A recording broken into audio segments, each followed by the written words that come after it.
Partly cloudy and 35. We'll be back with more from the Melbourne International Gardening and Flower Show very soon. But for now, back to you, Samantha. Thank you, Sam. New video from Al Jazeera's undercover One Nation sting has been released. In it, leader Pauline Hanson is seen with her Chief of Staff, James Ashby, discussing why she didn't attend the NRA meeting in the US. I go on my gut feeling, and it's really to do with the gun issue and tied up with the American issue at the moment. It is not going to be good for me in the first place. Okay. I have to actually take these baby steps. I have to actually get more people elected in Parliament, which I will after the next federal election, get more people elected, and then these are things that can be looked at. At the moment, they will use everything they possibly can because they see me as the biggest threat against them, and they will do whatever they can. That's why I didn't go, because I thought it was not a politically smart move for me to do. Senator Hanson also seems to suggest the Port Authur Massacre was a conspiracy. An MP said it would actually take a massacre in Tasmania to change the rules in place. Wow. Haven't you heard that? I hadn't heard that one. Have a look at it. It was set up in Parliament. No, it's that whole Super 11 thing too. Those shots, they were precision shots to them around. I've read a lot and I've read the book on it, Port Authur. Yeah.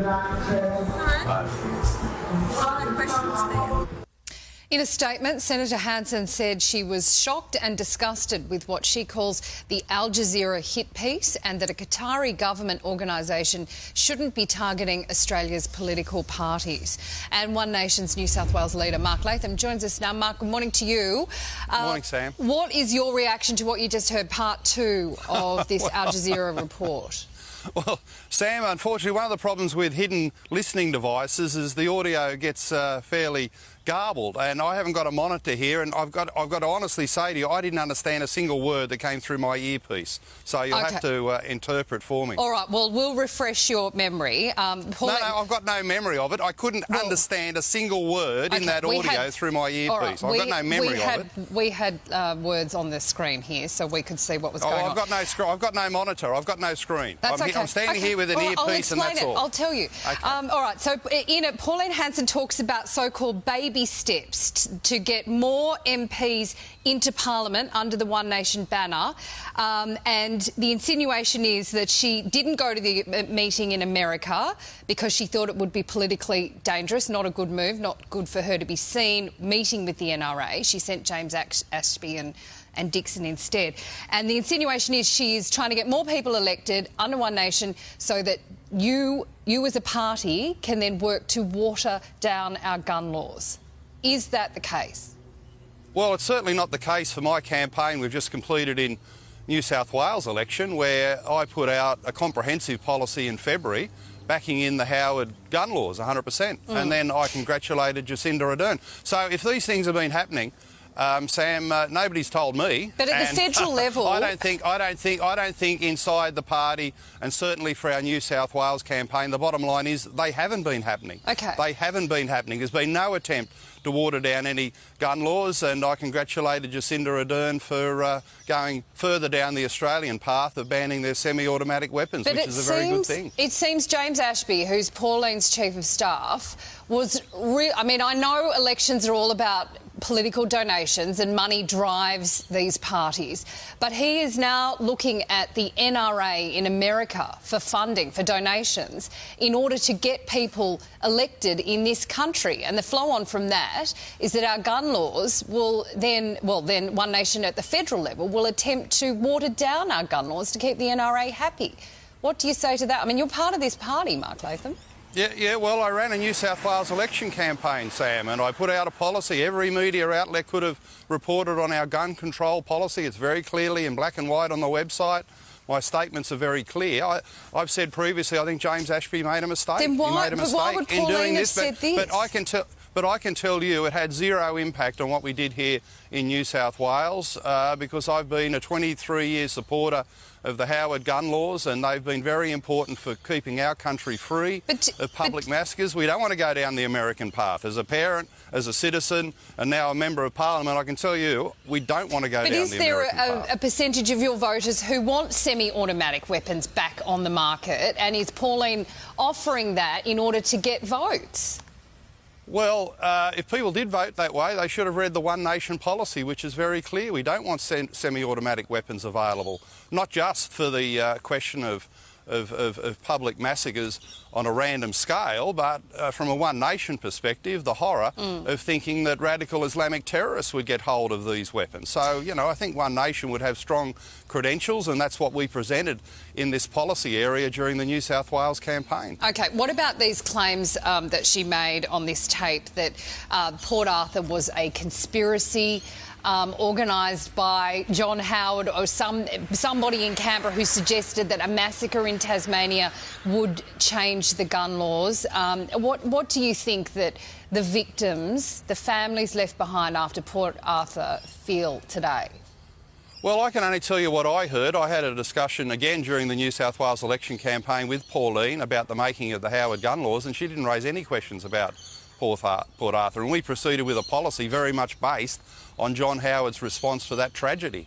And everyone should feel lasting sympathy for what happened that day, the victims, their families, the courageous people who fought for gun control ever since. So, you know, I spoke to Pauline about that. She didn't raise any questions or doubts, and we proceeded with our gun control policy. And can I also say, just 2 years ago in Queensland, One Nation disendorsed someone, kicked him out as a candidate because on his blog he'd been questioning whether or not Martin Bryant had acted alone, when clearly Bryant had acted alone. But this is what worries us a little bit, is that, you know, conspiracy theories abound. There's one going around about Christchurch now, there was many after September 11, and I remember hearing this one after Port Authur. But you sort of hope and expect that your people elected to Parliament are a little bit more sensible than to believe these when something as horrific as these gun massacres happen. Don't you find it disappointing that Pauline thinks that was a conspiracy theory organised by the Howard government? Well, again, the media entrapment story, the second part of it is airing on Channel 2 tonight. I haven't seen that. I saw a report yesterday that she'd been asking questions about this. I haven't seen the full transcript of it. But, you know, unfortunately in the world of the internet, you've mentioned conspiracy theories about September 11, Port Authur, Christchurch, even the moon landing. I mean, this sort of stuff circulates on the internet, and as you say, sensible people would recognise that none of this stuff is true. Yeah, so you don't agree with these conspiracies? Well, of course. There's a thing called historical fact. And the idea that you can somehow keep secret any of these grand conspiracy theories in a world of political and media transparency is just ridiculous. People have got to stick to the historical facts. So is Pauline wrong? She's shown bad judgment on this tape? Well, for me, it's incongruous with what she has said to me. I had a discussion with her about the making of the Howard gun laws, and she didn't raise any doubts about the veracity, the truth of what happened at Port Authur, where this evil assassin, Martin Bryant, did his worst. He acted alone, and it was one of the worst tragedies in Australian history, and thank goodness we got a response from John Howard that has kept the country free from that madness, public massacres over the past 23 years. OK, so just to be clear on this, you've been elected to the state Senate now. You're the leader of the party in New South Wales. You are distancing yourself from the One Nation party federally? No, well, I'm telling you what we did here in New South Wales. You see, one of the things about an election campaign, Sam, is you're very exposed, and the media is available to ask you any question. They can read our policies. I put 34 of them out there, including a gun control policy. I can only tell you what I know and what I experienced, not only campaigning for the New South Wales election, but inside One Nation, having conversations with Pauline Hanson. I'm not hiding anything here. I'm giving you a truthful account of conversations I had with our federal leader. OK, and I mean, to watch this Al Jazeera video, yes, it was a fishing trip, but they caught some big fish. You cannot make excuses for James Ashby and Steve Dixon, is it? You cannot make excuses for these blokes particularly, and Pauline with this conspiracy theory stuff. Is this embarrassing? Do you agree that this is embarrassing for One Nation? Well, I'm not making excuses for anyone at any scale on any of these questions, but I do fear that this media entrapment exercise, extraordinary, that over 3 years they paid someone to set up a fake organisation but they got to infiltrate trapped. one nation. Well, they said it. No one forced them to say it.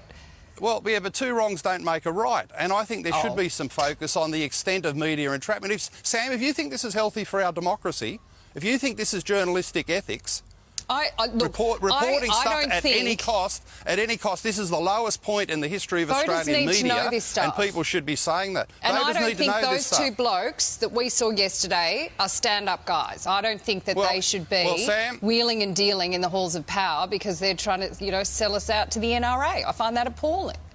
Well, Sam, if voters need to know this stuff, I would certainly discourage Channel 7 from launching a 3-year sting against the Greens or Labor or Liberal, setting up an entrapment unit, paying someone to lie, spy, connive with hidden cameras and listening devices. If that's the sort of thing that you're endorsing for Channel 7, I would strongly advise against it because that would be disgraceful. I don't think we're planning to do that. What do you think? No, you're saying voters need to know. I mean, it's very expensive. I don't think we'd do that for we wouldn't make that 3-year commitment. But there are companies, media organisations out there that will, and we've seen that this week. What do you think Scott Morrison will do at the federal election, given that he really needs one nation preferences for some of those Queensland seats particularly? What's he going to do here?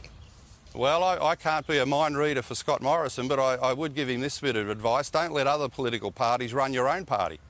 You see, Morrison and others in the Liberal Party are blown around on this because Labor and the Greens tell them what to do with their preferences. It's extraordinary that a political party would let its opponents decide for them what to do with their preferences, that the Greens and Labor decide what the Liberals should be doing with their preferences, and the political arm, the media arm of Labor and the Greens, the ABC, do it as well. So Morrison should stand up and do what he thinks is right. Do you think One Nation voters will, as a result of this scandal, head back towards the Liberal Party at the election, or do you think they just won't care about this, that this won't matter?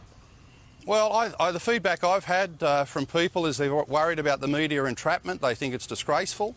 And the second part of this entrapment exercise will screen on Channel 2 tonight. Some people will watch it. I think most One Nation voters treat it with contempt. OK. All right, Mark Latham, we appreciate you fronting up today to chat. Thank you. OK, yeah, see you tomorrow. See you tomorrow. All right, see you then, Nat.